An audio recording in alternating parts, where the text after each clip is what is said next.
আমাদের প্রিয় নেতা জনাব তারেক রহমান।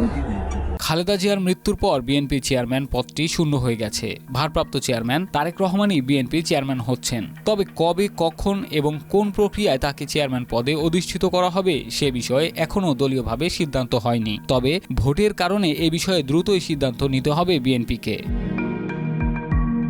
বর্তমানে খালেদা জিয়ার প্রয়াণে দলের 7 দিনের শোক কর্মসূচি চলছে। এই কর্মসূচি শেষে স্থায়ী কমিটির বৈঠকের আগ পর্যন্ত তারেক রহমান চেয়ারম্যান পদ ব্যবহার করছেন না। স্থায়ী কমিটির বৈঠকের পর এ বিষয়ে আনুষ্ঠানিক ঘোষণা দেবে বিএনপি।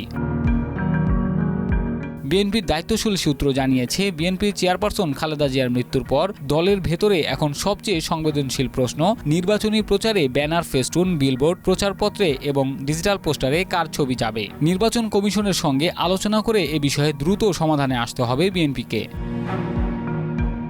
আগামী 12ই ফেব্রুয়ারি ত্রয়োদশ জাতীয় সংসদ নির্বাচন ও গণভোট। তফসিল ঘোষণার আগে থেকেই বিএনপির অনেক প্রার্থী নির্বাচনী ব্যানার, ফেস্টুন, বিলবোর্ড, প্রচারপত্র তৈরি করেছেন। অনেকে আবার ডিজিটাল ব্যানার, পোস্টার বানিয়ে সামাজিক যোগাযোগ মাধ্যমে প্রচার করেছেন। এতে দলের চেয়ারপারসন খালেদা জিয়ার ছবি রয়েছে। কিন্তু খালেদা জিয়ার মৃত্যুর কারণে বাস্তবতা পাল্টে গেছে।